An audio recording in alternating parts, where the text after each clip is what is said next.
Okay, I'm a freaking liar, maybe even a clickbaiter. This isn't necessarily the best cars of the year, but it is the best cars that I've tested since I got access to press fleets and loaner vehicles and stuff like that a little over a year ago. Still, I've been fortunate enough to experience some amazing vehicles in 2020 and beyond. So here's my very first rundown of my favorite vehicles of the year.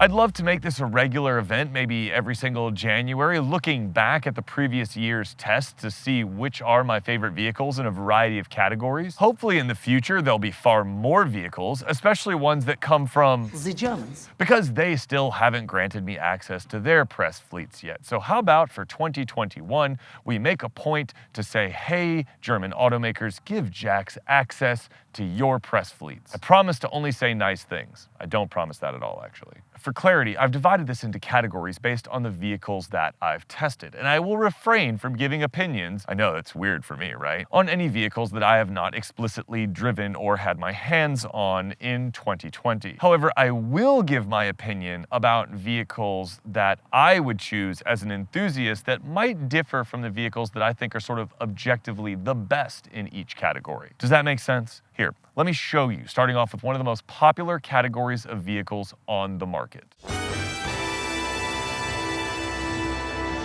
The best small SUV that I tested in the past year is the Toyota RAV4 Hybrid. It's an excellent combination of space and efficiency. It's better looking than the Honda CR-V, and with the addition of the RAV4 Prime to the sort of RAV4 lineup, it continues to be a leader in most of the categories that matter to people on a daily basis. But my pick as an enthusiast would be the Mazda CX-5. First of all, it's bloody gorgeous. It has a stunning interior at any trim level, and it's genuinely fun to drive. The addition of the new Turbo 4 makes it actually appreciably quick, and no other small SUV drives like the Mazda CX-5.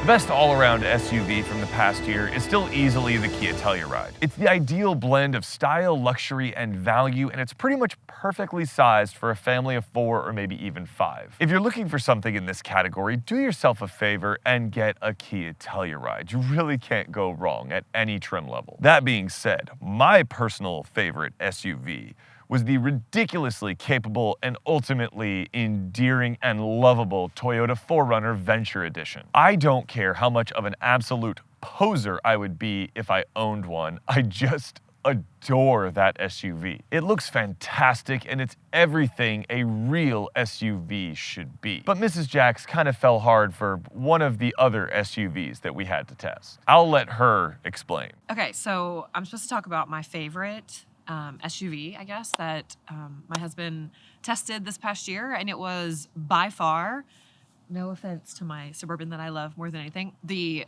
Ford Expedition. It was glorious. I loved riding it. It was comfortable. It felt like I was high up. I loved it. It was luxurious. And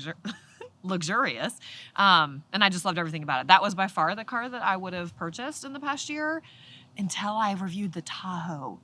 That's this year, not last year. Okay, but even though I would still say the seats in the Expedition were my favorite. So if I could take the seat out of the Expedition and put it in the Tahoe, perfect. That's not a thing. But it should be. The Mazda 3 and the Honda Civic might be sort of dynamically superior to this car, but if there was a most improved award, the Nissan Sentra would 100% win it. It also just happens to be the best all-around vehicle in the category in my opinion. Plus it looks damn good, especially in that silver and black combo that I had. That being said, my pick would be the unbelievably satisfying Honda Civic Si HPT. It's so unabashedly joyous to drive that you can overlook the horribly dated infotainment system or the getting pretty juvenile exterior styling. If you're an enthusiast like me, just drive one and you'll understand. It's utterly sublime day-to-day transportation. While I didn't get a ton of truly luxury vehicles, I tend to think that any vehicle that kind of spoils you or makes you feel richer than you might be kind of falls into that category. The best all-around luxury premium vehicle that we had to test was probably the Acura RDX A-Spec. Its combination of refinement, available options, and all-around athleticism make it an extremely compelling sort of family luxury vehicle. But my pick would go to the utterly bonkers Lexus LC 500. Its knockout styling combined with the sound of its naturally aspirated V8 engine is just so alluring, so intoxicating that I immediately and desperately wanted one. It's a truly marvelous vehicle that deserves way more praise than it gets.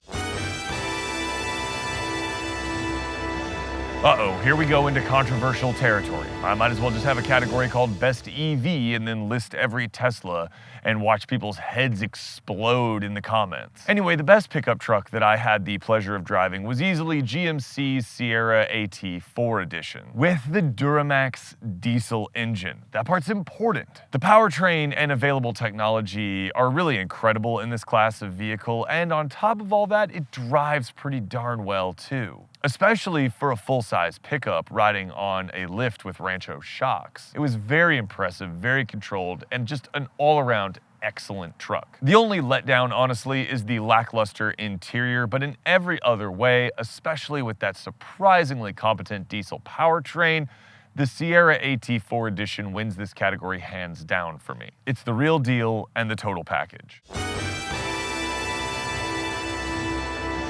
Well, I tested a Mazda Miata, so I have to kind of pick it for this category, don't I? Absolutely. I had never driven a Mazda Miata for any extended period of time until I tested the current one last year. And I couldn't believe how lively and tossable and lightweight it felt. It was like driving an aggressive feather, if that makes sense. I couldn't believe how perfect the steering felt. I couldn't believe how perfect the shifter felt. The Miata's all about converting the act of driving into a sensory experience. And for that reason, it's unlike any other car on the road. But my pick for this category would be the Acura NSX. Personally, I think it's the most underrated supercar on the market. I haven't obviously driven a ton of supercars, but it is lightning fast, loads of fun, and it turns heads wherever it goes, especially in that atomic orange color. If I didn't have a completely irrational brand loyalty to Chevrolet Corvettes, I would totally pick up an NSX if I had the means. It's a savage and satisfying technological tour de force, and I often think of it in moments of quiet reflection.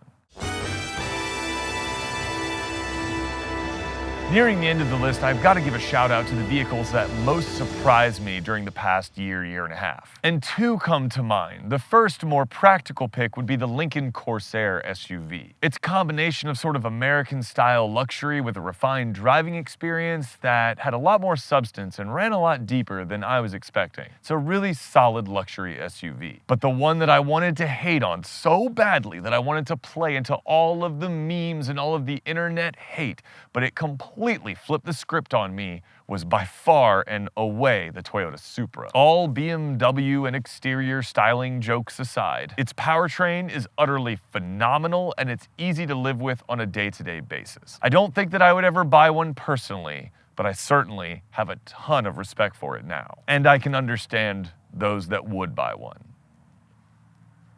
You know, if they couldn't actually see it. I'm just kidding. I couldn't resist it. It just came out. It just happened.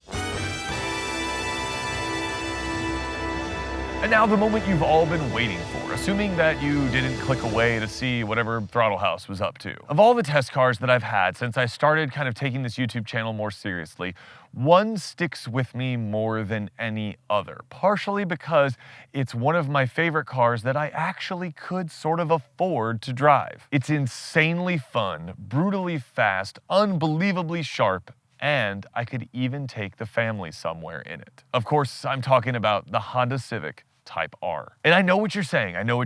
It looks like a lifelong virgin who also happens to be a Power Ranger. True. I'm not denying that in the slightest. But there just isn't another vehicle on the road today with its blend of practicality and performance. Maybe this Hyundai Veloster behind me comes close. Review upcoming on that, and I do love this car a lot. but for me, it's still the Type R. The Type R is just simply a masterpiece. A masterpiece that happens to look like every failed paper airplane you ever made in your life, but a masterpiece nonetheless. True to form, I'll take mine in red and black. Please and thank you. Guys, what a year it has been. The channel has grown by over 10,000 new subscribers, and I've tested just under 40 vehicles, and the vast majority of them were actually during 2020. Most importantly, I'm starting to feel as if this really is becoming a community. I'm getting people reaching out to me in the comments or on Instagram and having conversations with enthusiasts about all sorts of different types of cars and SUVs and motorcycles. There's nothing I love more than chatting about cars and bikes with as many people as possible, and I hope that this YouTube channel and Instagram kind of becomes a forum for that in its own way. It's always nice to hear that one of my videos helped to inform a future vehicle purchase or sort of confirm the rightness of a vehicle purchase. Either way, thank you so much for being here. I wish you a happy and healthy 2021. It surely has to be better than 2020. And as always, ride safe, drive safe, and I will catch you in the next video. Peace.